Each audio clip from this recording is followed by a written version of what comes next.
We're live from Georgia, a key battleground state in the race for the White House. In just moments, the current U.S. president will debate the former U.S. president as their party's presumptive nominees, a first in American history. We want to welcome our viewers in the United States and around the world to our studios in Atlanta. This is the CNN presidential debate. This debate is being produced by CNN and is coming to you live on CNN, CNN International, CNN.com, CNN Max, and CNN Espanol. This is a pivotal moment between President Joe Biden and former President Donald Trump in their rematch for the nation's highest office. Each will make his case to the American people with just over 4 months until Election Day.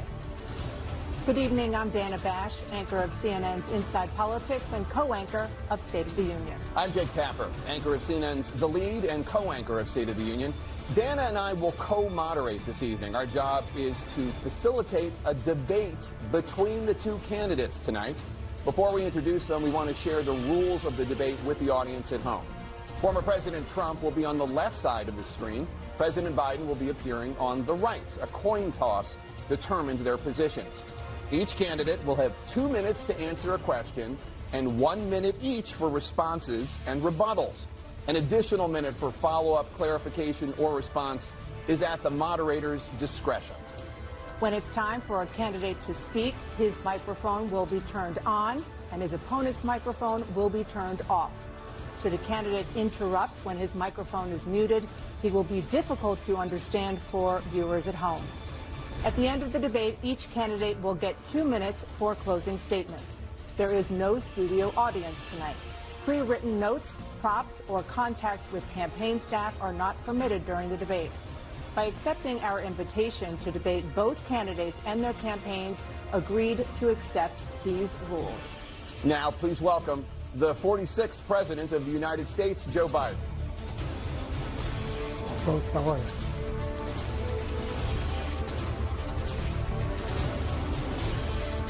Great to be here. Thank you. And please welcome the 45th President of the United States, Donald Trump.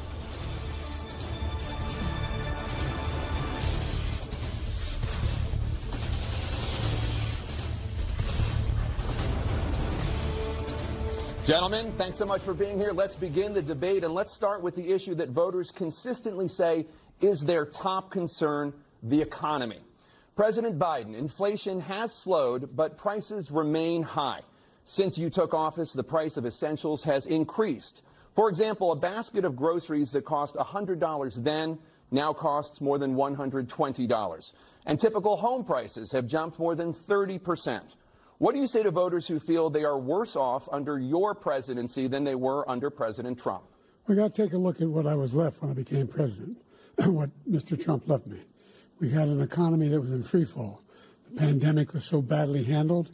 Many people were dying. All he said was, it's not that serious. Just inject a little bleach in your arm. You'll be all right. The economy collapsed. There were no jobs. Unemployment rate rose to 15%. It was terrible. And so what we had to do is try to put things back together again. And that's exactly what we began to do. We created 15,000 new jobs. We brought out the position where we have 800,000 new manufacturing jobs. But there's more to be done. There's more to be done. Working class people are still in trouble. I come from Scranton, Pennsylvania. I come of a household where the kitchen table, if the things weren't able to be met during the month, it was a problem. Price of eggs, the price of gas, the price of housing, the price of a whole range of things. That's why I'm working so hard to make sure I deal with those problems. And we're going to make sure that we reduce the price of housing. We're going to make sure we build 2 million new units. We're going to make sure we cap rents so corporate greed can't take over. The combination, what I was left with in corporate greed, is the reason why we're in this problem right now.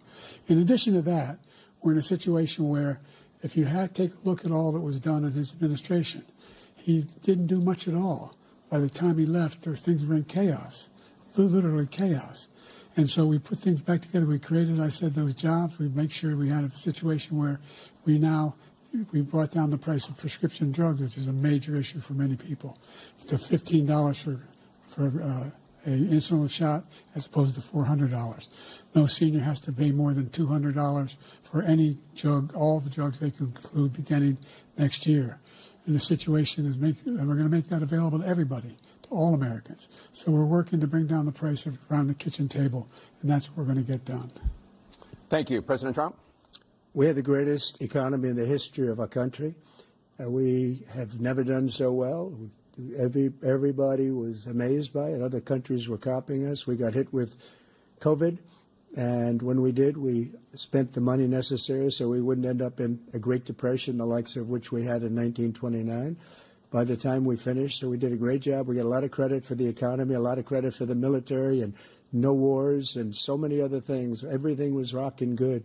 But the thing we never got the credit for, and we should have, is getting us out of that COVID mess.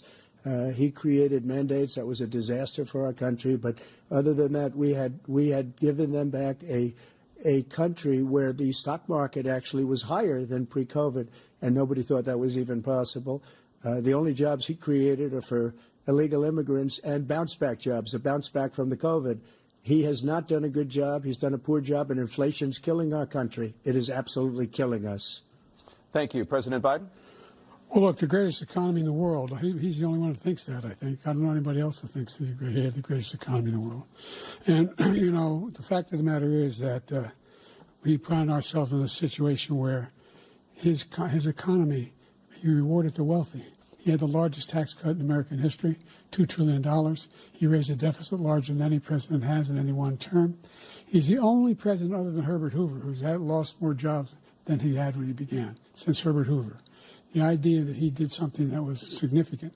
And the military, you know, when he was president, they were still killing people in Afghanistan. He didn't do anything about that. When he was president, we were still found ourselves in a position where you had a notion that we were this safe country.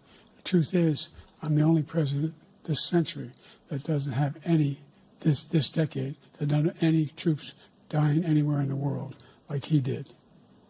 President Trump, I want to follow up if I can. Am I allowed to respond to him? Well, I'm going to ask you a follow-up. You can do whatever you want with the minute that we give you. I want to follow up. You want to impose a 10% tariff on all goods coming into the U.S. How will you ensure that that doesn't drive prices even higher? It's not going to drive them higher. It's just going to cost countries that have been ripping us off for years, like China and many others, in all fairness to China. It's going to just force them to pay us a lot of money, reduce our deficit tremendously, and give us a lot of power for other things. But he made a statement. The only thing he was right about is I gave you the largest tax cut in history. I also gave you the largest regulation cut in history. That's why we had all the jobs. And the jobs went down, and then they bounced back, and he's taking credit for bounce-back jobs. You can't do that. He also said he inherited 9% inflation. Now, he inherited almost no inflation, and it stayed that way for 14 months.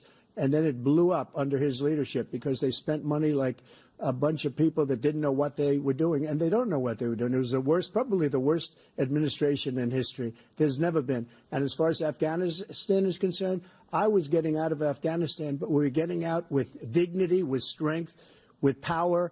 He got out. It was the most embarrassing day in the history of our country's life. President Trump, over the last 8 years, under both of your administrations, the national debt soared to record highs. And according to a new nonpartisan analysis, President Trump, your administration approved $8.4 trillion in new debt, while so far, President Biden, you've approved $4.3 trillion in new debt. So, former President Trump, many of the tax cuts that you signed into law are set to expire next year. You want to extend them and go even further, you say. With the U.S. facing trillion-dollar deficits and record debt, why should top earners and corporations pay even less in taxes than they do now? Because the tax cuts spurred the greatest economy that we've ever seen just prior to COVID. And even after COVID, it was so strong that we were able to get through COVID much better than just about any other country. But we spurred, that tax spurred. Now, when we cut the taxes, as an example, the corporate tax was cut down to 21% from 39%, plus beyond that. We took in more revenue with much less tax, and companies were bringing back trillions of dollars back into our country. The country was going like never before, and we were ready to start paying down debt. We were ready to start using the liquid gold right under our feet, the oil and gas right under our feet. We were going to have something that nobody else has had. We got hit with COVID. We did a lot to fix it. I gave him an unbelievable situation with all of the therapeutics and all of the things that we came up with. We gave him something great. Remember, more people died under his administration, even though we had largely fixed it. More people died under his administration than our administration, and we were right in the middle of it, something which a lot of people don't like to talk about. But he had far more people dying in his administration. He did the mandate, which is a disaster, mandating it. The vaccine went out. He did a mandate on the vaccine, which is the thing that people most objected to about the vaccine. And he did a very poor job, just a very poor job. And I will tell you, not only poor there, but throughout the entire world, we're no longer respected as a country. They don't respect our leadership. They don't respect the United States anymore. We're like a third world nation between weaponization of his election, trying to go after his political opponent, all of the things he's done. We've become like a third world nation, and it's a shame. The damage he's done to our country. And I'd love to ask him, and will, why he allowed millions of people to come in here from prisons, jails, and mental institutions to come into our country and destroy our country. President Trump, we will get to immigration later in this block. President Biden, I want to give you an opportunity to respond to this question about the national debt. He had the largest national debt of any president in a 4-year period, number one. Number two, that $2 trillion tax cut benefited the very wealthy. What I'm going to do is fix the tax system. For example, we have 1,000 trillionaires in America. Billionaires in America. And what's happening? They're in a situation where they, in fact, pay 8.2% in taxes. If they just paid 24%, 25%, either one of those numbers, they'd raise $500 billion, I should say, in a 10-year period. We'd be able to wipe out his debt. We'd be able to help make sure that all those things we need to do, child care, elder care, making sure that we continue to strengthen our health care system, making sure that we're able to make every single solitary person eligible for what I've been able to do with the with the COVID, with dealing with everything we have to do with, look, if we finally beat Medicare. Thank you, President Biden. President Trump? Well, he's right. He did beat Medicare. He beat it to death, and he's destroying Medicare because all of these people are coming in. They're putting them on Medicare. They're putting them on Social Security. They're going to destroy Social Security. This man is going to single-handedly destroy Social Security. These millions and millions of people coming in, they're trying to put them on Social Security. He will wipe out Social Security. He will wipe out Medicare. So he was right in the way he finished that sentence. And it's a shame. What's happened to our country in the last 4 years is not to be believed. Foreign countries, I'm friends with a lot of people, they cannot believe what happened to the United States of America. We're no longer respected. They don't like us. We give them everything they want, and they think we're stupid. They think we're very stupid people. What we're doing for other countries, and they do nothing for us. What this man has done is absolutely criminal. Thank you, President Trump. Dana? This is the first presidential election since the Supreme Court overturned Roe v. Wade. This morning, the court ruled on yet another abortion case, temporarily allowing emergency abortions to continue in Idaho, despite that state's restrictive ban. Former President Trump, you take credit for the decision to overturn Roe v. Wade, which returned the issue of abortion to the states. Correct. However, the federal government still plays a role in whether or not women have access to abortion pills. They're used in about 2/3 of all abortions. As president, would you block abortion medication? First of all, the Supreme Court just approved the abortion pill, and I agree with their decision to have done that, and I will not block it. And if you look at this whole question that you're asking, complex but not really complex. 51 years ago, you had Roe v. Wade, and everybody wanted to get it back to the states. Everybody, without exception. Democrats, Republicans, liberals, conservatives. Everybody wanted it back. Religious leaders. And what I did is I put 3 great Supreme Court justices on the court, and they happened to vote in favor of killing Roe v. Wade and moving it back to the states. This is something that everybody wanted. Now, 10 years ago or so, they started talking about how many weeks and how many this, getting into other things. But every legal scholar throughout the world, the most respected, wanted it brought back to the states. I did that. Now the states are working it out. If you look at Ohio, it was a decision that was an end result that was a little bit more liberal than you would have thought. Kansas, I would say the same thing. Texas is different. Florida is different. But they're all making their own decisions right now. And right now, the states control it. That's the vote of the people. Like Ronald Reagan, I believe in the exceptions. I am a person that believes. And frankly, I think it's important to believe in the exceptions. Some people, you have to follow your heart. Some people don't believe in that. But I believe in the exceptions for rape, incest, and the life of the mother. I think it's very important. Some people don't. Follow your heart. But you have to get elected also. And because that has to do with other things. You got to get elected.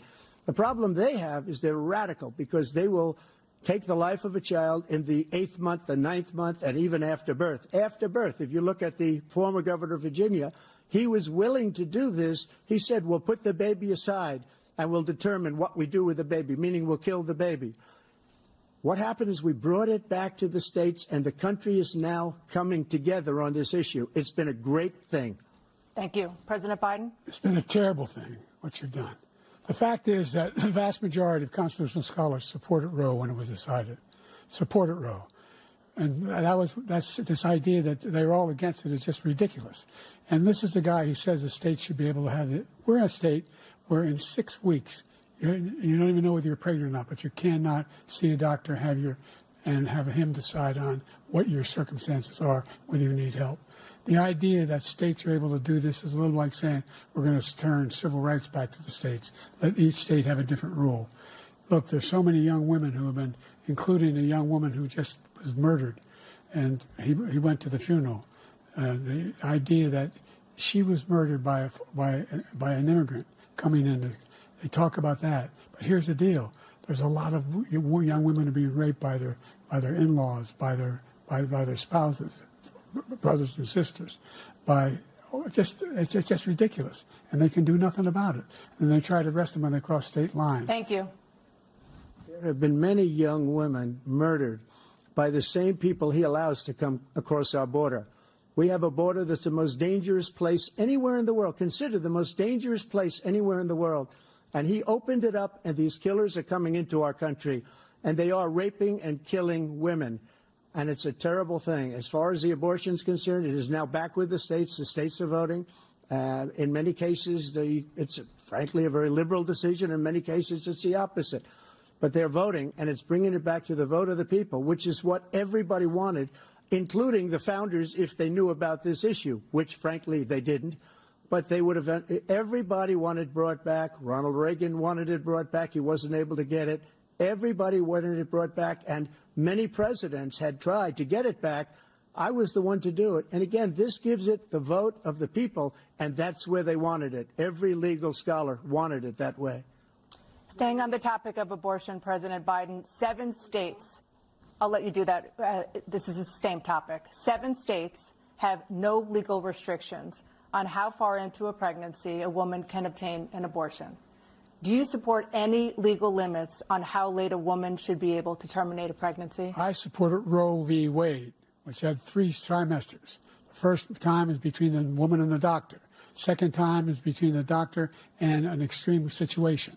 The third time is between the doctor, between the woman and the state. The idea that the politicians, that the founders wanted the politicians to be the ones making decisions about women's health is ridiculous. That's the last. No politician should be making that decision.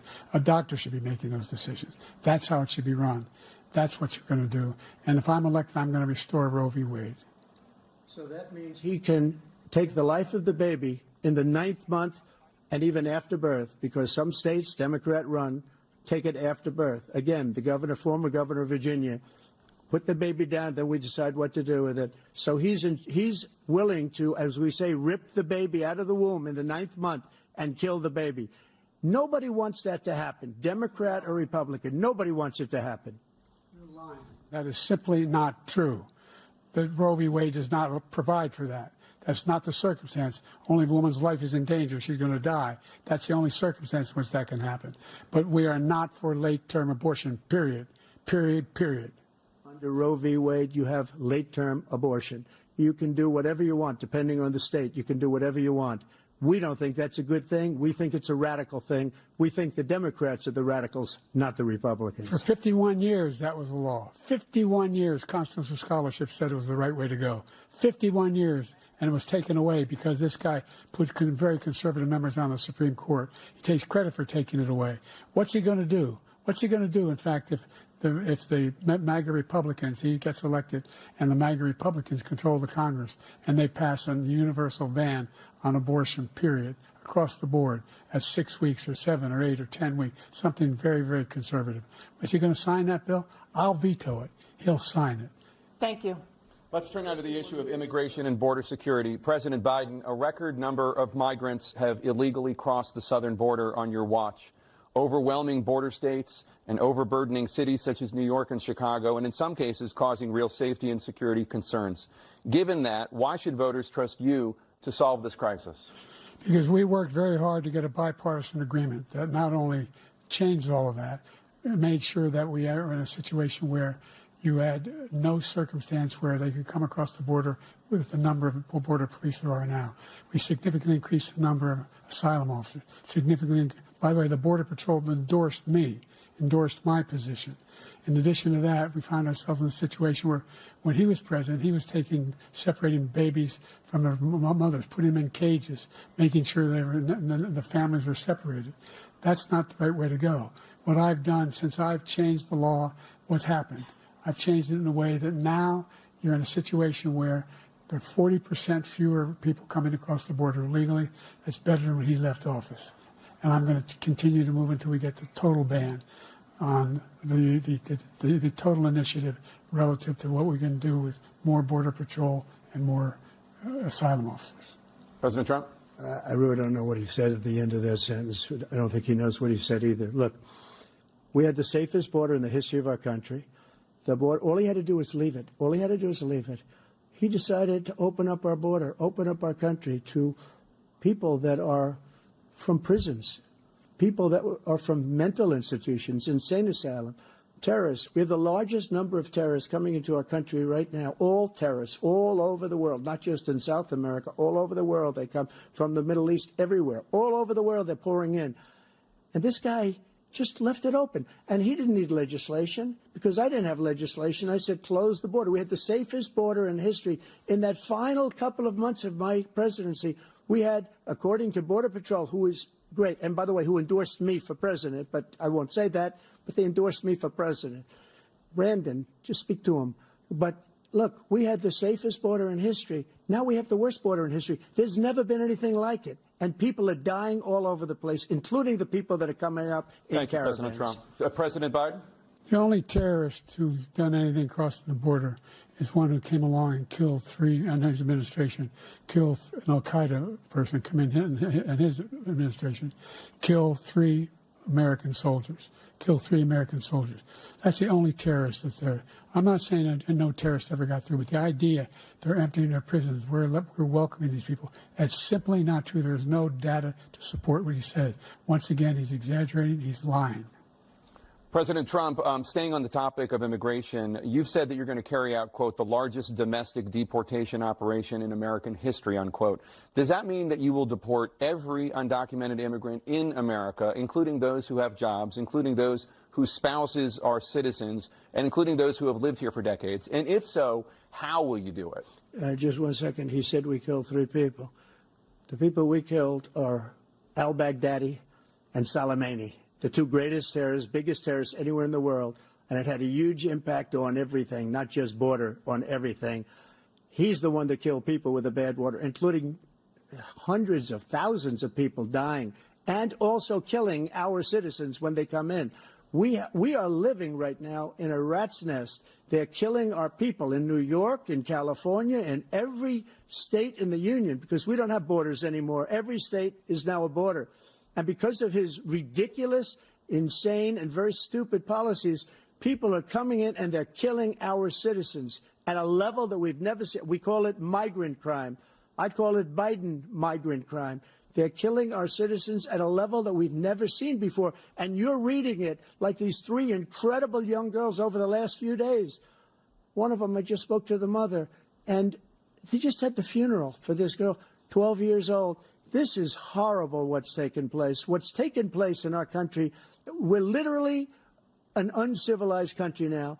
He doesn't want it to be. He just doesn't know. He opened the borders. Nobody's ever seen anything like. And we have to get a lot of these people out, and we have to get them out fast because they're going to destroy our country. Just take a look at where they're living. They're living in luxury hotels in New York City and other places. Our veterans are on the street. They're dying because he doesn't care about our veterans. He doesn't care. He doesn't like the military at all, and he doesn't care about our veterans. Nobody been worse. I had the highest approval rating for veterans taking care of the VA. He has the worst. He's gotten rid of all the things that I approved, choice that I got through Congress, all of the different things I approved, they abandoned. We had by far the highest, and now it's down in less than half because he's done all these great things that we did, and I think he did it just because I approved it, which is crazy. But he has killed so many people at our border by allowing all of these people to come in. And it's a very sad day in America. President Biden, you have the mic. Every single thing he said is a lie. Every single one. For example, veterans are a hell of a lot better off since I passed the PACT Act. 1 million of them now have insurance, and their families have it. Their families have it because what happened, whether it was Agent Orange or burn pits, they're all being covered now. And his group opposed that. We're also in a situation where we have great respect for veterans. My son spent a year in Iraq, living right next to one of those burn pits, came back with stage 4 glioblastoma. I was recently in France for D-Day, and I spoke all about those heroes that died. I went to the World War I cemetery he refused to go to. He was standing with his 4-star general, and he told me, he said, I don't want to go in there because they're a bunch of losers and suckers. My son was not a loser, was not a sucker. You're the sucker. You're the loser. President Trump? First of all, that was a made-up quote, suckers and losers. They made it up. It was in a third-rate magazine that's failing, like many of these magazines. He made that up. He put it in commercials. We've notified him. We had 19 people that said I didn't say it. And think of this. Who would say I'm at a cemetery or I'm talking about our veterans? Because nobody's taken better care. I'm so glad this came up, and he brought it up. There's nobody that's taken better care of our soldiers than I have. To think that I would, in front of generals and others, say suckers and losers. We have 19 people that said it was never said by me. It was made up by him, just like Russia was made up, just like the 51 intelligence agents are made up, just like the new thing with the 16 economists are talking. It's the same thing. 51 intelligence agents said that the laptop was Russia disinformation. It wasn't. That came from his son, Hunter. It wasn't Russia disinformation. He made up the suckers and losers, so he should apologize to me right now. 4-star general standing to your side who was on your staff who said you said it, period. That's number one. And number two, the idea that I have to apologize to you for anything along the line. We've done more for veterans than any president has in American history. And they now are in their family. The only sacred obligation we have as a country is to care for our veterans when they come home and their families and equip them when they go to war. That's what we're doing. That's what the VA is doing now. They're doing more for veterans than ever before in our history. All right. Thank you so much. Let's move to the topic of foreign policy. I want to begin with Russia's war against Ukraine, which is now in its 3rd year. Former President Trump, Russian President Vladimir Putin says he'll only end this war if Russia keeps the Ukrainian territory it has already claimed and Ukraine abandons its bid to join NATO. Are Putin's terms acceptable to you? First of all, our veterans and our soldiers can't stand this guy. They can't stand him. They think he's the worst commander-in-chief, if that's what you call him, that we've ever had. They can't stand him. So let's get that straight. And they like me more than just about any of them. And that's based on every single bit of information. As far as Russia and Ukraine, if we had a real president, a president that knew, that was respected by Putin, he would have never invaded Ukraine. A lot of people are dead right now, much more than people know. You know, they talk about numbers. You can double those numbers, maybe triple those numbers. He did nothing to stop it. In fact, I think he encouraged Russia from going in. I'll tell you what happened. He was so bad with Afghanistan. It was such a horrible embarrassment, most embarrassing moment in the history of our country, that when Putin watched that and he saw the incompetence, that he should have fired those generals, like I fired the one that you mentioned. And so he's got no love lost. But he should have fired those generals. No general got fired for the most embarrassing moment in the history of our country, Afghanistan, where we left billions of dollars of equipment behind. We lost 13 beautiful soldiers, and 38 soldiers were obliterated. And by the way, we left people behind, too. We left American citizens behind. When Putin saw that, he said, you know what? I think we're going to go in and maybe take this was his dream. I talked to him about it, his dream. The difference is he never would have invaded Ukraine. Never. Just like Israel would have never been invaded in a million years by Hamas. You know why? Because Iran was broke with me. I wouldn't let anybody do business with them. They ran out of money. They were broke. They had no money for Hamas. They had no money for anything. No money for terror. That's why you had no terror at all during my administration. This place, the whole world is blowing up under him. President Biden? I've never heard so much malarkey in my whole life. Look, the fact of the matter is that we're in a situation where, let's take the last point first. Iran attacked American troops, caused brain damage for a number of these troops, and he did nothing about it. Recently, not when he was president.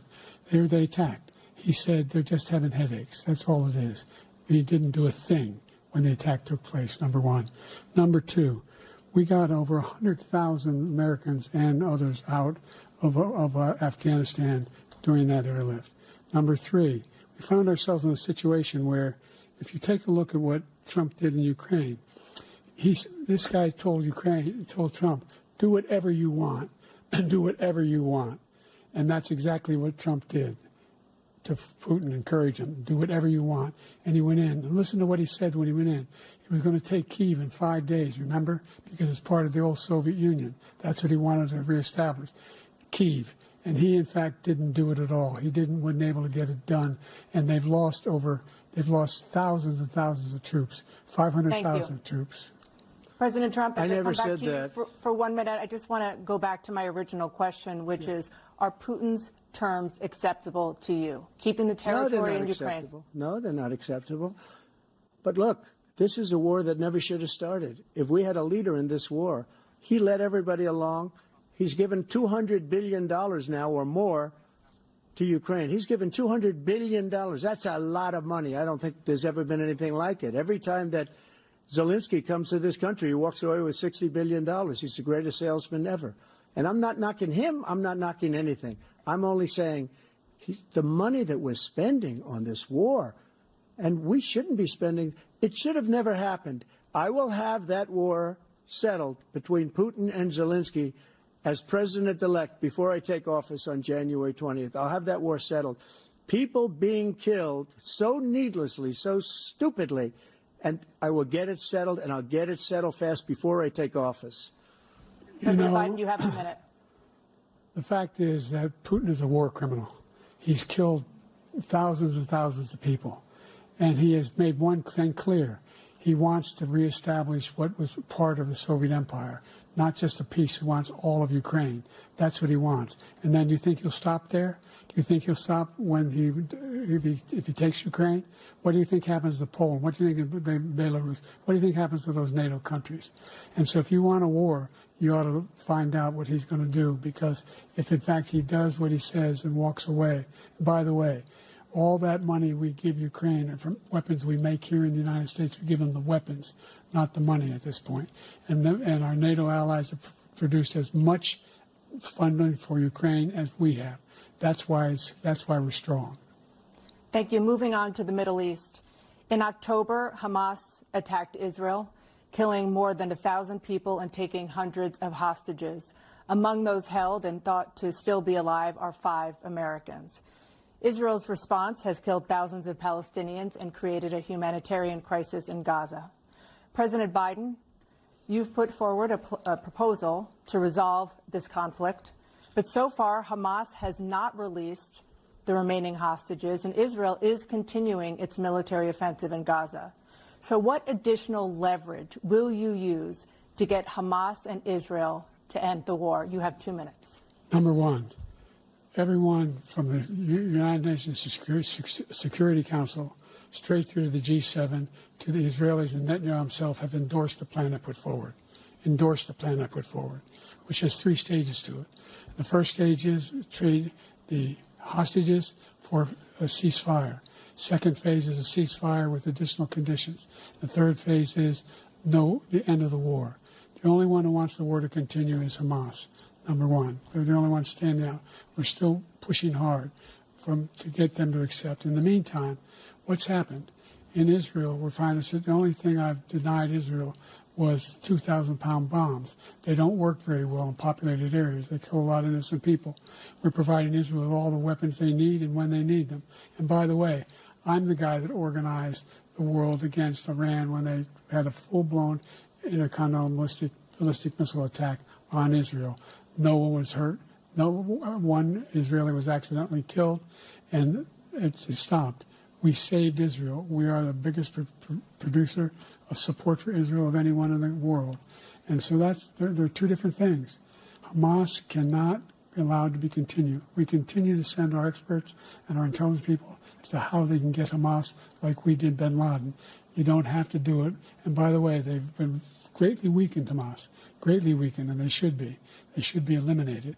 But you've got to be careful for using certain weapons among population centers.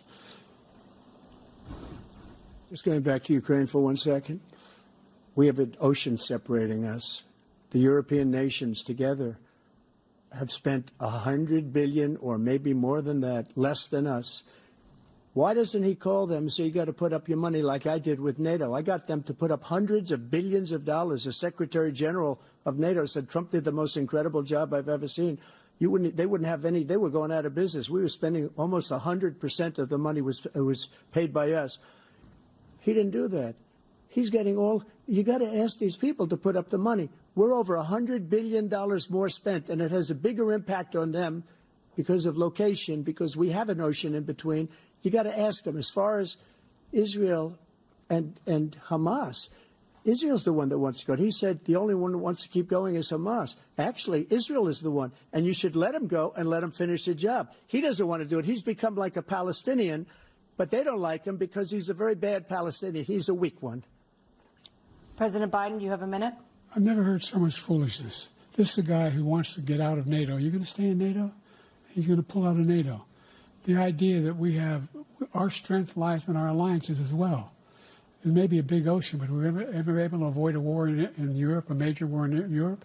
What happens if, in fact, you have Putin continuing to go into NATO? We have an Article 5 agreement. Attack on one is attack on all.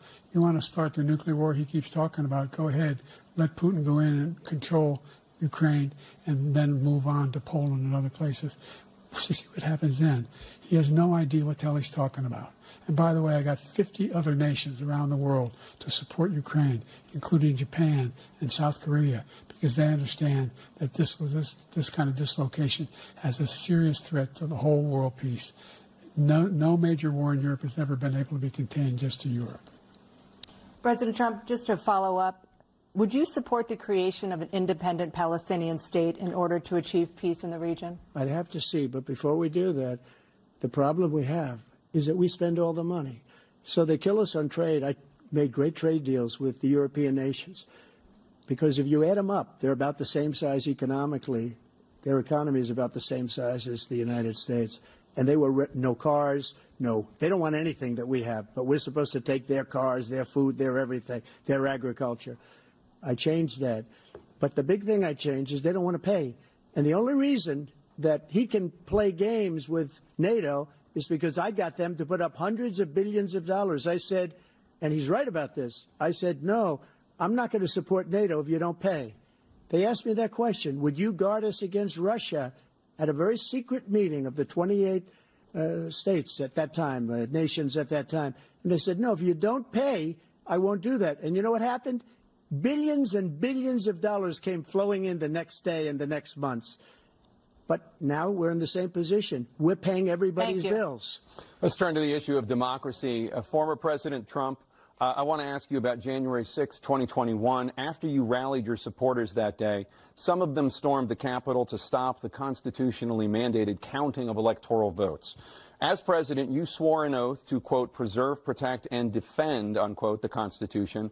What do you say to voters who believe that you violated that oath through your actions and inaction on January 6th and worry that you'll do it again? Well, I don't think too many believe that. And let me tell you about January 6th.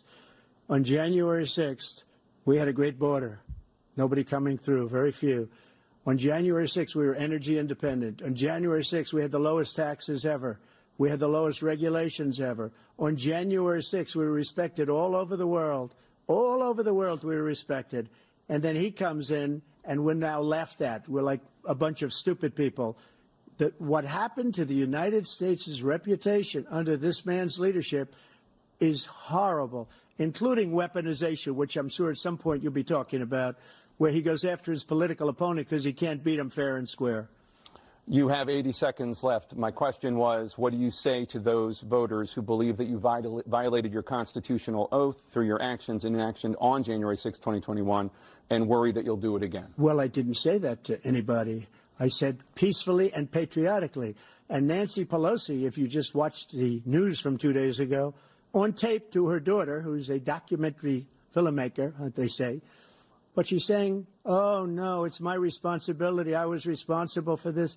Because I offered her 10,000 soldiers or National Guard, and she turned them down. And the mayor in writing, by the way, the mayor, in writing, turned it down, the mayor of D.C.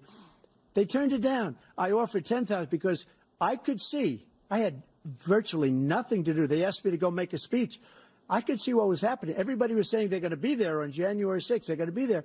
And I said, you know what? There's a lot of people coming. You could feel it. You could feel it, too, and you could feel it.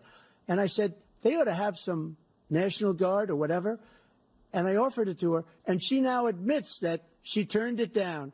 And it was the same day she was, I don't know, she can't be very happy with her daughter because it made her into a liar.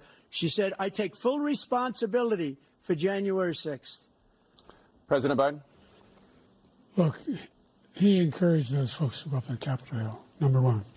I sat in the dining room off the Oval Office. He sat there for 3 hours watching, begging, being begged by his vice president and a number of his colleagues on the Republican side as well to do something, to call for a stop, to end it.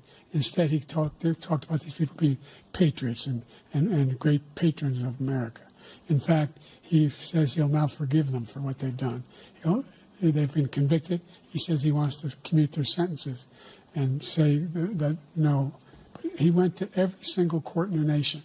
I don't know how many cases, scores of cases, including the Supreme Court, and they said no, this guy is responsible for doing what was done. He did do a damn thing, and these people should be in jail, and they should be the ones who are being held accountable. And he wants to let them all out. And now he says if he loses again, such a whiner that he is, that it could be a bloodbath. Thank you, President Biden. President Trump? What they've done to some people that are so innocent, you ought to be ashamed of yourself. What you have done, how you've destroyed the lives of so many people. When they ripped down Portland, when they ripped down many other cities, you go to Minnesota, Minneapolis, what they've done there, with the fires all over the city. If I didn't bring in the National Guard, that city would have been destroyed. When you look at all of they took over big chunks of Seattle. I was all set to bring in the National Guard. They heard that. They saw them coming, and they left immediately. What he said about this whole subject is so off. Peacefully patriotic. One other thing. The Unselect Committee, which is basically two horrible Republicans that are all gone now, out of office, and Democrats, all Democrats, they destroyed and deleted all of the information they found because they found out we were right. We were right. And they deleted and destroyed all of the information. They should go to jail for that. If a Republican did that, they'd go to jail. Thank you, President Trump. President Biden, I want to give you a minute. The only person on this stage is a convicted felon is the man I'm looking at right now. And the fact of the matter is, what he's telling you is simply not true. The fact is that there was no effort on his part to stop what was going on up in Capitol Hill. And all those people, every one of those who were convicted, turned over desks, turned them over statues. The idea that those people are patriots? Come on. When I asked him about the first two debates we had, the debates we had first time around, I said, will you denounce the Proud Boys? He said, no, I'll tell them to stand by. The idea he's refusing, will you denounce these guys? We denounce the people we're talking about now. We denounce the people who attacked that Capitol. What are you going to do? I'm going to give you a minute, President Trump, for a follow-up question I have. After a jury convicted you of 34 felonies last month, you said if reelected, you would, quote, have every right to go after, unquote, your political opponents. You just talked about members of the Select Committee on January 6th going to jail. Your main political opponent is standing on stage with you tonight. Can you clarify exactly what it means about you feeling you have every right to go after your political opponents? Well, I said my retribution is going to be success. We're going to make this country successful again, because right now it's a failing nation. My retribution is going to be success. But when he talks about a convicted felon, his son is a convicted felon at a very high level. His son is convicted, going to be convicted probably numerous other times. Should have been convicted before, but his Justice Department let the statute of limitations lapse on the most important things. But he could be a convicted felon as soon as he gets out of office. Joe could be a convicted felon with all of the things that he's done. He's done horrible things. All of the death caused at the border, telling the Ukrainian people that we're going to want $1 billion or you change the prosecutor. Otherwise, you're not getting $1 billion. If I ever said that, that's quid pro quo. That we're not going to do anything. We're not going to give you $1 billion unless you change your prosecutor having to do with the son. This man is a criminal. This man, you're lucky. You're lucky. I did nothing wrong. We'd have a system that was rigged and disgusting. I did nothing wrong. Thank you, President Trump. President Biden, you have said, I'm coming right to you, sir. You want to respond? Go ahead. I'll give you a minute to respond. The idea that I did anything wrong relative to what you're talking about is outrageous. It's simply a lie, number one. Number two, the idea that you have a right to seek retribution against any American just because you're president is wrong. It's simply wrong. No president's ever spoken like that before. No president in our history has spoken like that before. Number three, the crimes that you are still charged with, and think of all the civil penalties you have. How many billions of dollars do you owe in civil penalties for molesting a woman in public, for doing a whole range of things, of having sex with a porn star on the night while your wife was pregnant? I mean, what are you talking about? You have the morals of an alley cat. Give you a minute, sir. I didn't have sex with a porn star, number one. Number two, that was a case that was started and moved. They moved a high-ranking official, a DOJ, into the Manhattan DA's office to start that case. That case is going to be appealed and won. We had a very terrible judge, a horrible judge, Democrat. The prosecutor were all high-ranking Democrats, appointed people, and both the civil and the criminal. He basically went after his political opponent because he thought it was going to damage me. But when the public found out about these cases, because they understand it better than he does, he has no idea what these cases are. But when they found out about these cases, you know what they did? My poll numbers went up, way up. You know that because you're reporting it. And we took in more money in the last 2 weeks than we've ever taken in the history of any campaign. I don't think any campaign has ever taken. Hundreds of millions of dollars came pouring in because the public knows it's a scam, and it's a guy that's after his political opponent because he can't win fair and square. Thank you, President Trump. President Biden, you have said, quote, Donald Trump and his MAGA Republicans are determined to destroy American democracy. Do you believe that the tens of millions of Americans who are likely to vote for President Trump will be voting against American democracy? The more they know about what he's done, yes. The more they know about what he's done. And there's a lot more coming. He's got a lot of cases down the road coming around. He's got a whole range of issues he has to face. I don't know what the juries will do, but I do know he has a real problem. And so the fact that, could you ever think you heard any president say that I'm going to seek retribution? Do you ever hear any president say that I thought Hitler had some good ideas? What got me involved to run in the first place after my son had died, I decided in Iraq, because of Iraq, I said I wasn't going to run again until I saw what happened in Charlottesville, Virginia. People coming out of the woods carrying swastikas on torches, and singing the same anti-Semitic bile they sang when back in Germany. And the young woman got killed. I spoke to the mother. And they asked him, they said, what do you think of those people? The ones who got killed, the one who tried to stop it, and the ones, he said, I think they're fine people on both sides. What American president would ever say, Nazis coming out of fields, carrying torches, singing the same anti-Semitic bile, carrying swastikas, were fine people? And this is the guy who says Hitler's done some good things. I'd like to know what they are. The good things Hitler's done, that's what he said. This guy has no sense of American democracy. President Trump. Jake, both of you know that, sir, has been totally wiped out, because when you see the sentence, it said 100% exoneration on this. So he just keeps it going. He says he ran because of Charlottesville. He didn't run because of Charlottesville. He ran because it was his last chance. He's not equipped to be president. You know it, and I know it. It's ridiculous. We have a debate. We're trying to justify his presidency. His presidency, he's without question, the worst president, the worst presidency in the history of our country. We shouldn't be having a debate about it. There's nothing to debate. He made up the Charlottesville story, and you'll see it's debunked all over the place. Every reasonable anchor has debunked it. And just the other day it came out where it was fully debunked. It's a nonsense story. He knows that, and he didn't run because of Charlottesville. He used that as an excuse to run. President Biden? And debunked. It happened. All you have to do is listen to what was said at the time. And the idea that somehow that's the only reason I ran because I was worried a guy like this guy could get elected. If he thought they were good people coming out of that forest, carrying those woods, carrying those torches, then he didn't deserve to be president. Didn't deserve to be president at all. And the idea that he's talking about all this being fabricated, we saw with our own eyes. We saw what happened on January 6th. We saw the people breaking through the windows. We saw people occupying his own vice president. Look, there's a reason why 40 of his 44 top cabinet officers refused to endorse him this time. His vice president hasn't endorsed him this time. So why? Why? They know him well. They serve with him. Why are they not endorsing him? Thank you, President Biden. We're going to be right back with more from the CNN presidential debate. Welcome back to the CNN presidential debate live from Georgia. Let's talk about persistent challenges you both faced in your first terms and you'd certainly face again in a second term. President Biden, while black unemployment dropped to a record low under your presidency, black families still earn far less than white families. Black mothers are still 3 times more likely to die from pregnancy-related causes, and black Americans are imprisoned at 5 times the rate of white Americans. What do you say to black voters who are disappointed that you haven't made more progress? They acknowledge they made a lot of progress, number one. The fact of the matter is there's more small black businesses that have been started than any time in history.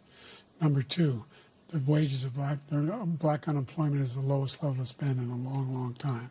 Number three, we're trying to provide housing for black Americans and dealing with the segregation that exists among these corporations that collude to keep people out of their houses. And in addition to that, we find that the impact on the choice that black families have to make relative to child care is incredibly difficult. When we did the first major piece of legislation in the past, I was able to reduce black child care costs. I cut them in half. We've got to make sure we provide for child care costs. We've got to make sure, because when you provide those child care protections, you increase economic growth because more people can be in the job market. So there's more to be done, considerably more to be done. But we've done a great deal so far, and I'm not letting up, and they know it. You have 49 seconds left. What do you say to black voters who are disappointed with the progress so far? I say I don't blame them for being disappointed. Inflation is still hurting them badly. For example, I provided for the idea that any black family, first-time home buyer, should get a $10,000 tax credit to be able to buy their first home so they can get started. I made sure that we're in a situation where all those black families and those black individuals who provided had to take out student loans that were ballooning, that if they were engaged in nursing, doctor, and anything having to do with volunteerism, if they paid their bills for 10 years on their student debt, all the rest was forgiven after 10 years. Millions have benefited from that. And we're going to do a whole lot more for black families. Thank you, President Trump. And he caused the inflation. He's blaming inflation, and he's right, it's been very bad. He caused the inflation, and it's killing black families and Hispanic families and just about everybody. It's killing people. They can't buy groceries anymore. They can't. You look at the cost of food where it's doubled and tripled and quadrupled. They can't live. They're not living anymore.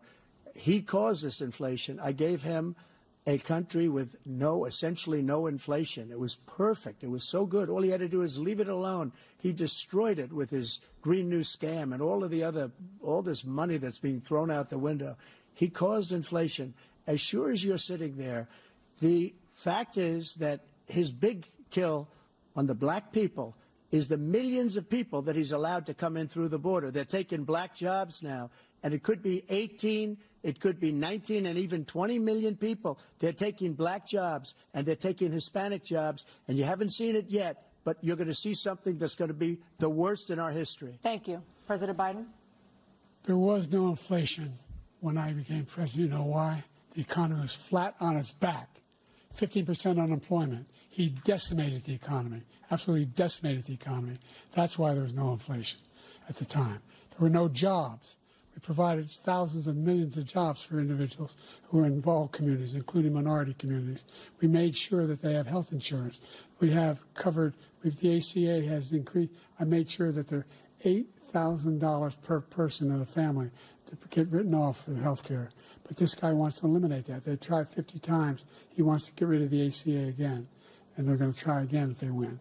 You find ourselves in a position where the idea that we're not doing any, we put more police on the street than any administration has. He wants to cut the cops. We're providing for equity and making sure people have a shot to make it.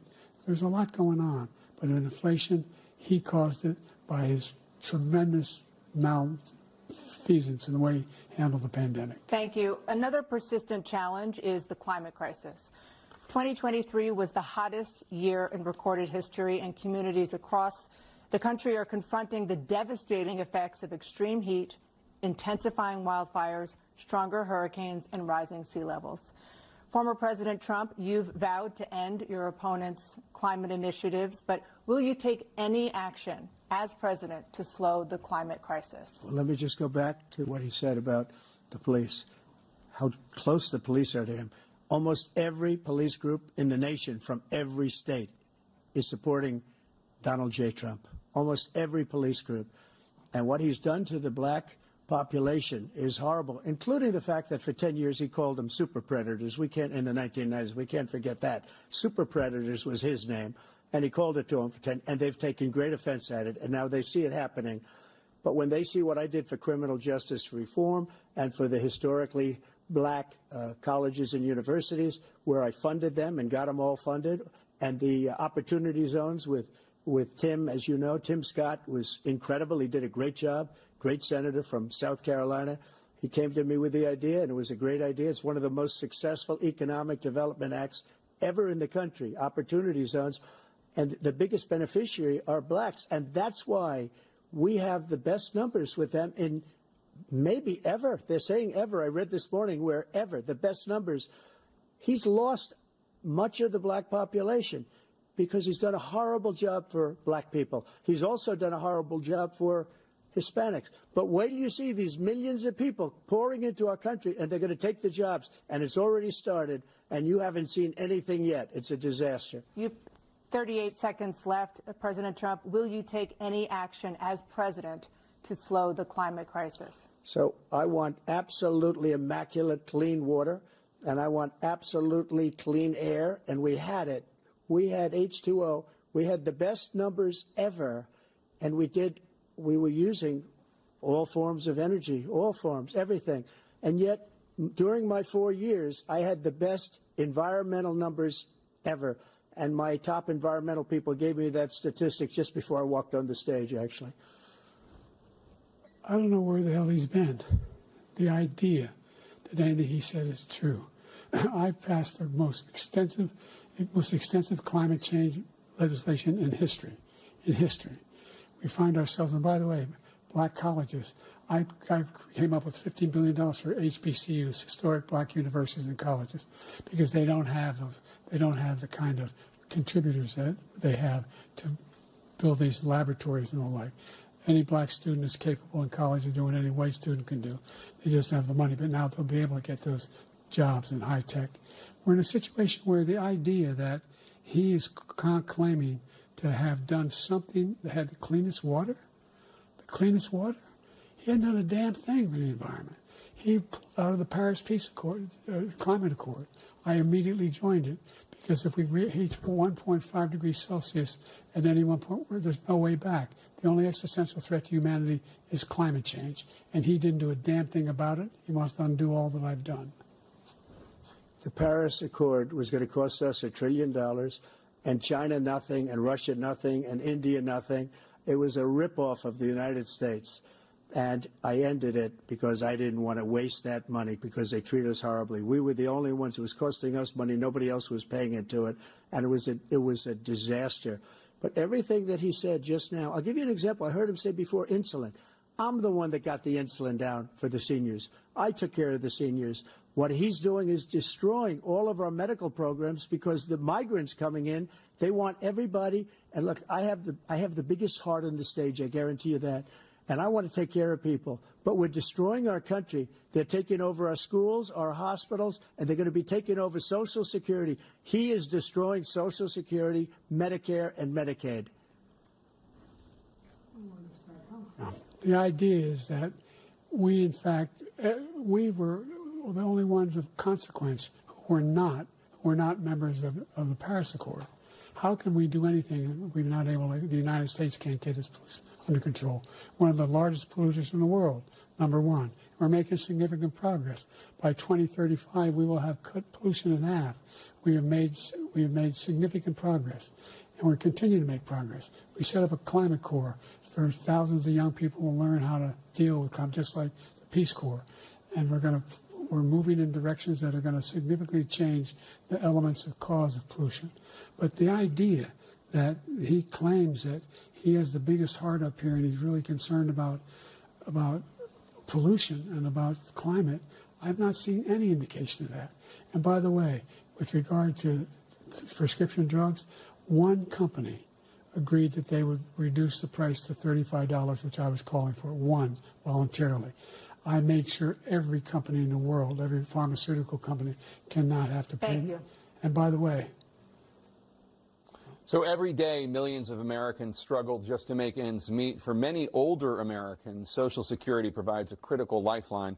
President Biden, if nothing is done to Social Security, seniors will see their benefits cut in just over 10 years. Will you name tonight one specific step that you're willing to take to keep Social Security solvent? yes, make the very wealthy begin to pay their fair share. Right now, everybody making under $170,000 pays 6% of their income, of their paycheck, every single time they get a paycheck from the time the first one they get when they're 18 years old. The idea that they're going to, I'm proposing that everybody, the millionaires pay 1%. So no one I would not raise the cost of Social Security for anybody under $400,000. After that, I began to make the wealthy begin to pay their fair share by increasing from 1% beyond to be able to guarantee the program for life. So you still have 82 seconds left. Are there any other measures that you think that would be able to help keep Social Security solvent, or is that one enough? Well, no, that one enough will keep it solvent. But the biggest thing will do if we defeat this man, because he wants to get rid of Social Security. He thinks there's plenty to cut in Social Security. He's wanting to cut Social Security and Medicare, both times. And if you look at the program put forward by the House Republican caucus that I believe supports, is in fact want to cut it as well. The idea that we don't need to protect our seniors is ridiculous. And by the way, the American public has greater health care coverage today than ever before. And on the ACA, as I said, you're in a circumstance where 400,000 people, 40 million people would not have insurance because they have a pre-existing condition. Only thing that allows them to have that insurance is the fact that they, in fact, are part of the ACA.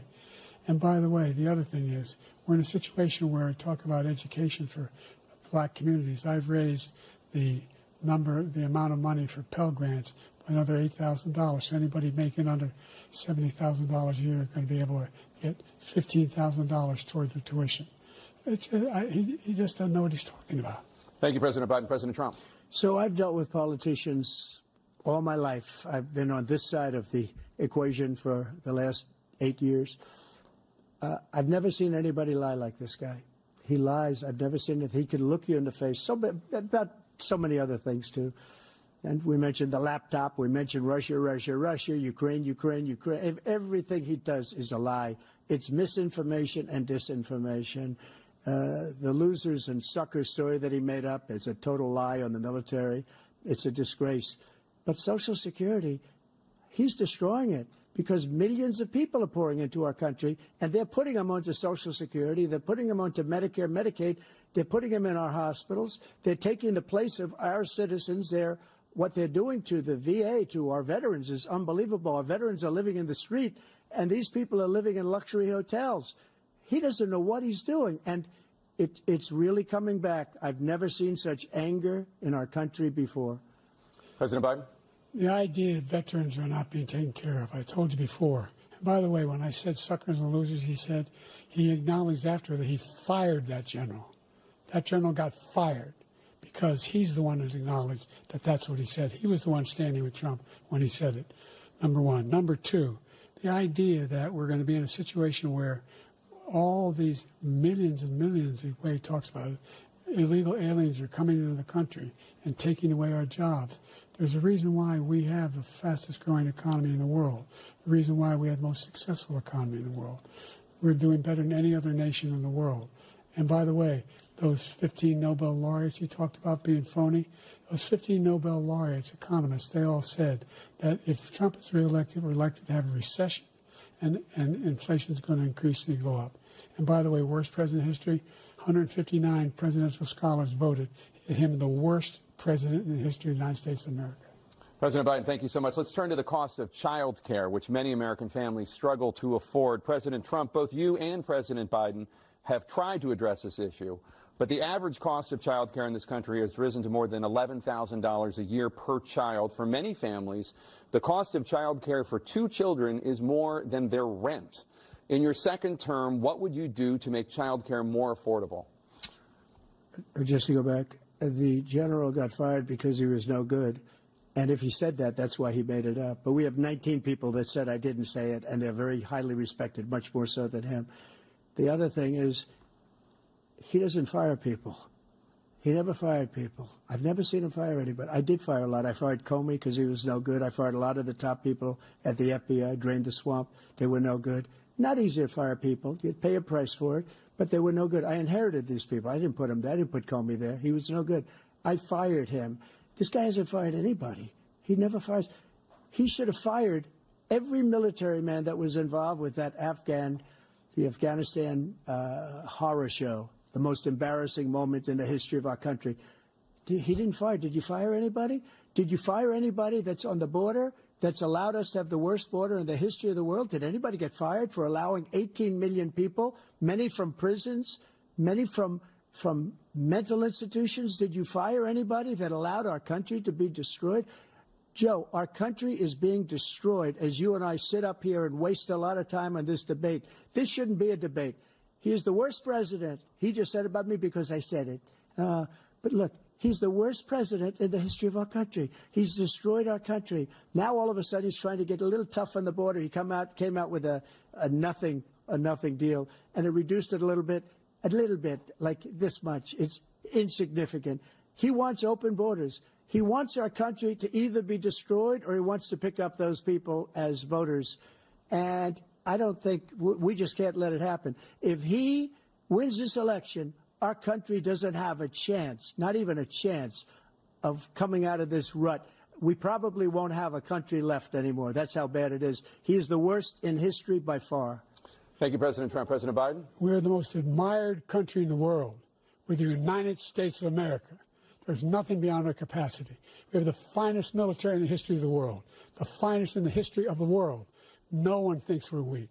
No one wants to screw around with us. Nobody, number one. Number two, the idea that we're talking about worst presidents. I wasn't joking. Look it up or go online. 159 or 58, don't hold me the exact number, presidential historians, they've had meetings and they voted who's the worst president in American history. One through best to worst. They said he was the worst in all of American history. That's a fact. That's not conjecture. He can argue they're wrong, but that's what they voted. The idea that he is doing anything to deal with child care, he did virtually nothing to child care. We should significantly increase the child care tax credit. We should significantly increase the availability of women and men or single parents to be able to go back to work.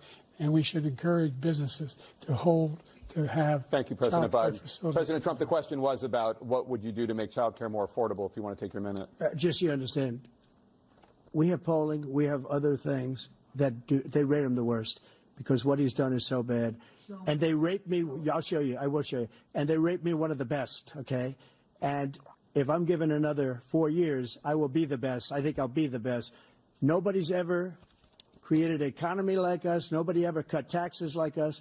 He's the only one I know. He wants to raise your taxes by 4 times. He wants to raise everybody's taxes by 4 times. He wants the Trump tax cuts to expire, so everybody, including the two of you, are going to pay 4 to 5 times. Nobody ever heard of this before. All my life, I'd grow up and I'd see politicians talking about cutting taxes. When we cut taxes, as I said, we did more business. Apple and all these companies, they were bringing money back into our country. The worst president in history by far, and everybody knows it. President Biden? Look, the fact of the matter is that he's dead wrong about, he's increased the tariff, he will increase the taxes on middle-class people. I said I'd never raise a tax upon anybody making less than $400,000. I didn't. But this tariff is 10% tariffs. Everything coming in the country, you know what the economists say? That's going to cost the average American $2,500 a year more because they're going to have to pay the difference in food and all the things that are very important. Number two, he's in a situation where he talks about how he has not raised, he's somehow helped the middle class. The middle class have been devastated by you. Now you want a new tax cut of $5 trillion over the next 10 years, which is going to fundamentally bankrupt the country. You had the largest deficit of any president in American history, number one. Number two, you have not, in fact, made any contact, any progress with China. We are at the lowest trade deficit with China since 2010. Thank you, President Biden. You lost Thank you, President Biden. Let's discuss an epidemic impacting millions of Americans that both of you have made a top priority in your first term, the opioid crisis. And for both of you, the number of overdose deaths in this country has gone up. Under your term, it went up. Under your term, it has gone up. Former President Trump, despite the efforts that both of you have made, more than 100,000 Americans are dying from overdoses every year, primarily from fentanyl and other opioids. What will you do to help Americans right now in the throes of addiction who are struggling to get the treatment they need? To finish up, we now have the largest deficit in the history of our country under this guy. We have the largest deficit with China. He gets paid by China. He's a Manchurian candidate. He gets money from China. So I think he's afraid to deal with them or something. But do you notice he never took out my tariffs because we bring in so much money with the tariffs that I imposed on China. He never took them away. He can't because it's too much money. It's tremendous. And we saved our steel industries, and there was more to come, but he hasn't done that. But he hasn't cut the tariffs because he can't, because it's too much money. But he's got the largest deficit in the history of our country, and he's got the worst situation with China. China's going to own us if you keep allowing them to do what they're doing to us as a country. They are killing us as a country, Joe, and you can't let that happen. You're destroying our country. So, President Trump, you have 67 seconds left. The question was, what are you going to do to help Americans in the throes of addiction right now who are struggling to get the treatment they need? Jake, we were doing very well at addiction until the COVID came along. We had the 2.5, almost 3 years of like nobody's ever had before, any country, in every way. And then we had to get tough. And it was the drugs pouring across the border it started to increase. We got great equipment. We bought the certain dog that's the most incredible thing that you've ever seen, the way they can spot it. We did a lot. And we were getting very low numbers, very, very low numbers. Then he came along. The numbers, have you seen the numbers now? It's not only the 18 million people that I believe is even low because the gotaways, they don't even talk about gotaways. But the numbers of the amount of drugs and human trafficking in women coming across our border, the worst thing I've ever seen, at numbers that nobody's ever seen under him because the border's so bad. But the number of drugs coming across our border now is the largest we've ever had by far. President Trump, thank you. President Biden? Fentanyl and the byproducts of fentanyl went down for a while. And I wanted to make sure we use the machinery that can detect fentanyl, these big machines that roll over everything that comes across the border. And it costs a lot of money. That was part of this deal we put together, this bipartisan deal. More fentanyl machines, more be able to detect drugs, more numbers of agents, more numbers of all the people at the border. And when we had that deal done, he called his Republican colleagues and said, "Don't do it. It's going to hurt me politically." No, he never argued it's not a good bill. It's a really good bill. We need those machines. We need those machines. And we're coming down very hard in every country in Asia in terms of precursors for fentanyl. And Mexico is working with us to make sure they don't have the technology to be able to put it together. That's what we have to do. We need those machines. Thank you, President Biden. President Trump, and again, the question is about Americans in the throes of addiction right now, struggling to get the treatment they need. Well, this does pertain to it. He ended Remain in Mexico. He ended catch and release. I made it catch and release in Mexico, not catch and release here. We had so many things that we had done, hard negotiations with Mexico, and I got it all for nothing.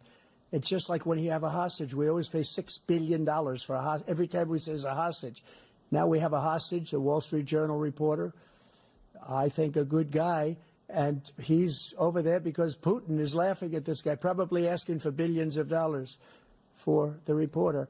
I will have him out very quickly as soon as I take office. Before I take office, I said by literally as soon as I win the election, I will have that reporter out. He should have had him out a long time ago. But Putin's probably asking for billions and billions of dollars because this guy pays it every time.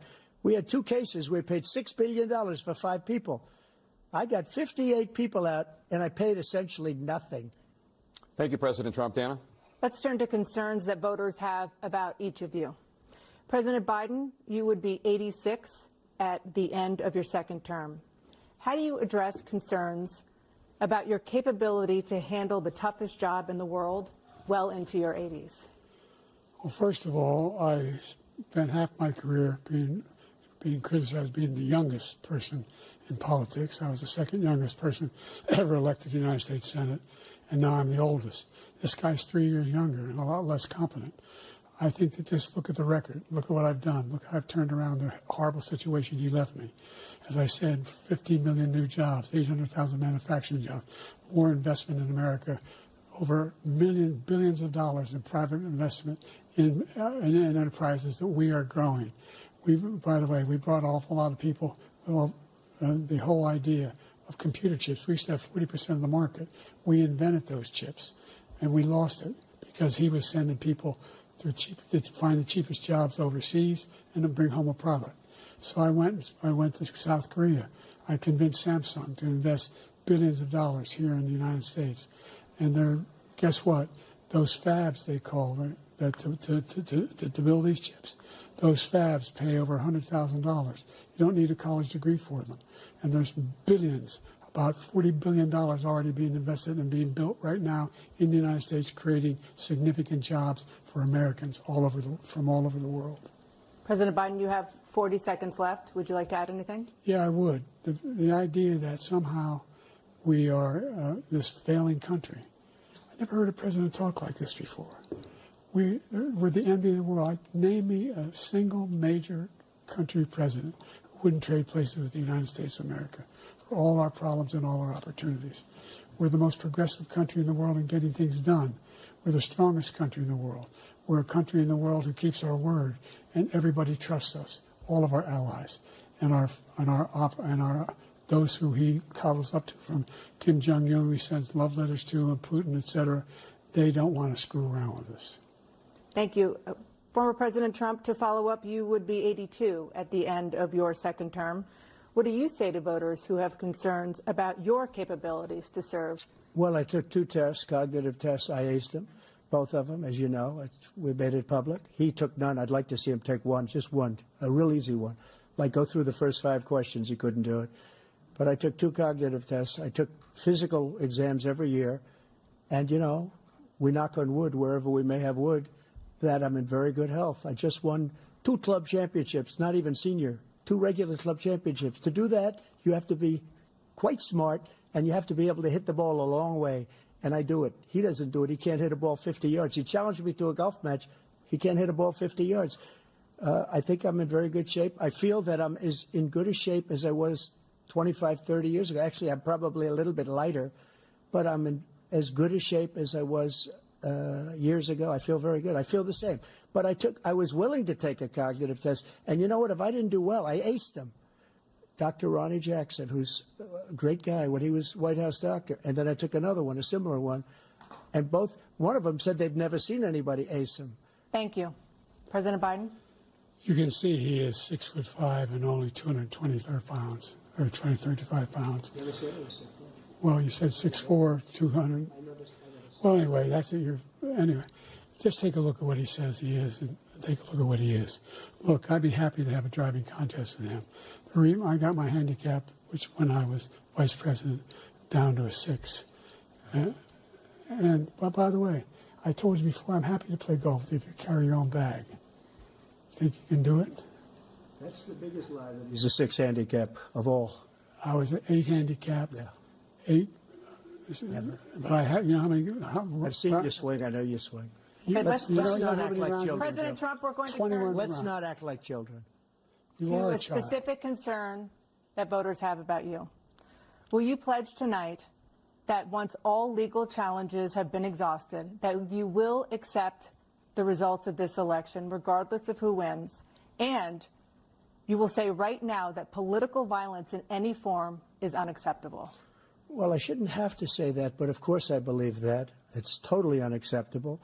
And if you would see my statements that I made on Twitter at the time, and also my statement that I made in the Rose Garden, you would say it's one of the strongest statements you've ever seen. In addition to the speech I made in front of, I believe, the largest crowd I've ever spoken to, and I will tell you, nobody ever talks about that. They talk about a relatively small number of people that went to the Capitol, and in many cases were ushered in by the police. And as Nancy Pelosi said, it was her responsibility, not mine. She said that loud and clear. But the answer is, if the election is fair, free, and I want that more than anybody. And I'll tell you something. I wish he was a great president, because I wouldn't be here right now. I'd be at one of my many places enjoying myself. I wouldn't be under indictment because I wouldn't have been his political opponent, because he indicted me because I was his opponent. I wish he was a great president. I would rather have that. I wouldn't be here. I don't mind being here. But the only reason I'm here is he's so bad as a president that I'm going to make America great again. We're going to make America great again.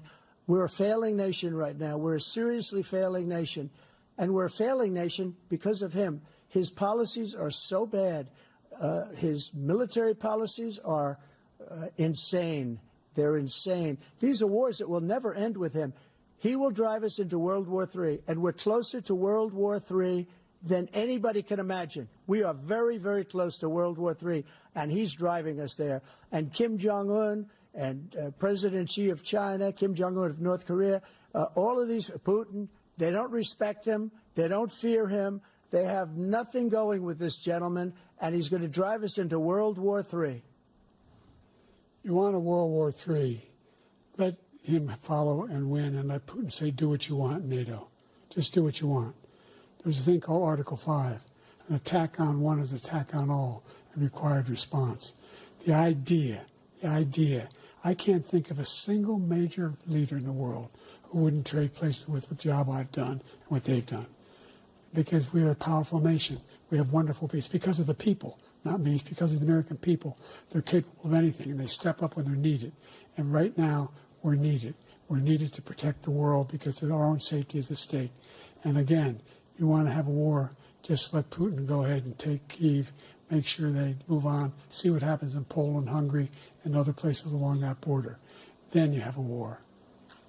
President Trump, as I come back to you for a follow-up, the question was, will you accept the results of this election, regardless of who wins? Just to finish what he said, if I might, Russia, they took a lot of land from Bush. They took a lot of land from Obama and Biden. They took no land, nothing from Trump, nothing. He knew not to do it. He's not going to play games with me. He knew that. I got along with him very well, but he knew not to play games. He took nothing from me. But now he's going to take the whole thing from this man right here. That's a war that should have never started. It would have never started ever with me. And he's going to take Ukraine. And, you know, you asked me a question before, would you do this with? He's got us in such a bad position right now with Ukraine and Russia, because Ukraine's not winning that war. He said, I will never settle until such time. They're running out of people. They're running out of soldiers. They've lost so many people. It's so sad. They've lost so many people, and they've lost those gorgeous cities with the golden domes that are 1,000 years old, all because of him and stupid decisions. Russia would have never attacked if I were President president. Trump, the question was, will you accept the results of the election, regardless of who wins? Yes or no, please. If it's a fair and legal and good election, absolutely. I would have much rather accepted these, but the fraud and everything else was ridiculous. And if you want, we'll have a news conference on it in a week, or we'll have another one of these in a week. But I will absolutely, there's nothing I'd rather do. It would be much easier for me to do that than I'm running again. I wasn't really going to run until I saw the horrible job he did. He's destroying our country. I would be very happy to be someplace else, in a nice location someplace. And again, no indictments, no political opponent stuff, because it's the only way he thinks he can win. But unfortunately, it's driven up my numbers and driven them up to a very high level because the people understand it. Well, let's see what your numbers are when this election is over. Let's see. You're a whiner. When you lost the first time, you continued, you appealed and appealed to courts all across the country. Not one single court in America said any of your claims had any merit, state or local, none. But you continue to provoke this lie about somehow there was all this misrepresentation, all this stealing. There is no evidence of that at all. And I tell you what, I doubt whether you'll accept it because you're such a whiner. The idea if you lose again, you accepting anything, you can't stand the loss. Something snapped in you when you lost the last time. We'll be right back with more from the CNN presidential debate, live from Georgia. It is now time for the candidates to deliver their closing statements as predetermined by a coin toss. We're going to begin with you, President Biden. You have 2 minutes. We've made significant progress from the debacle that was left by President Trump in his last term. We find ourselves in a situation where, number one, we have to make sure that we have a fair tax system. I ask anyone out there in the audience or anyone out watching this debate, do you think the tax system is fair? The fact is that I said nobody even making under $400,000 had a single penny increase in their taxes and will not. And if I'm reelected, that will be the case again. But this guy has increased your taxes because of the deficit, number one. He's increased inflation because of the debacle he left after the way he handled the pandemic. And he finds himself in a position where he now wants to tax you more by putting a 10% tariff on everything that comes into the United States of America. What I did, when, for example, he wants to get rid of the ability of Medicare for us to be able to negotiate drug prices with the big pharma companies. Well, guess what? We got it down to $35 for insulin instead of $400. No more than $2,000 for every senior, no matter how much prescription they need. You know what that did? That reduced the federal debt by $160 billion over 10 years because the government doesn't have to pay the exorbitant prices. I'm going to make that available to every senior all along. It's happening now, and everybody in America. He wants to get rid of that. I'm going to make sure that we have child care. We're going to significantly increase the credits people have for child care.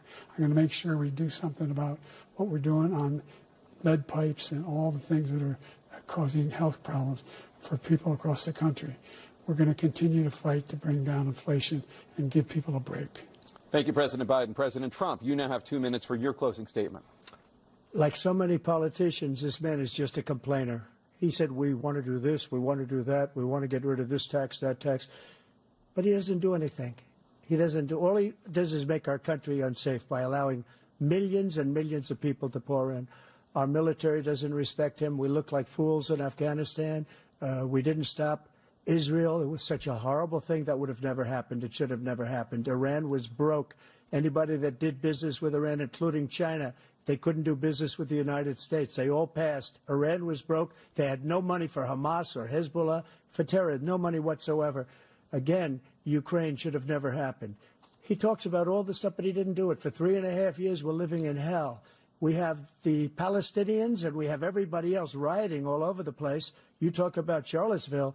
This is 100 times Charlottesville, 1,000 times. The whole country is exploding because of you, because they don't respect you, and they have to respect their president, and they don't respect you throughout the world.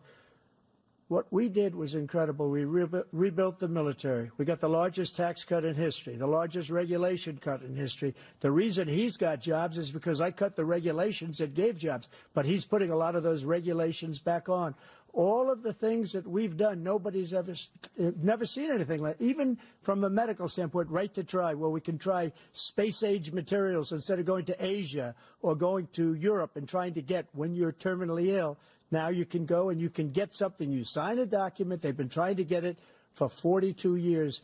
But you know what we did for the military was incredible. Choice for our soldiers, where our soldiers, instead of waiting for 3 months to see a doctor, can go out and get themselves fixed up and readied up and take care of themselves, and they're living. And that's why I had the highest approval rating in the history of the VA. So all of these things, we're in a failing nation, but it's not going to be failing anymore. We're going to make it great again. Thank you, former President Trump, President Biden. Stay with us because we have full analysis of this debate. Anderson Cooper and Aaron Burnett starts now on CNN.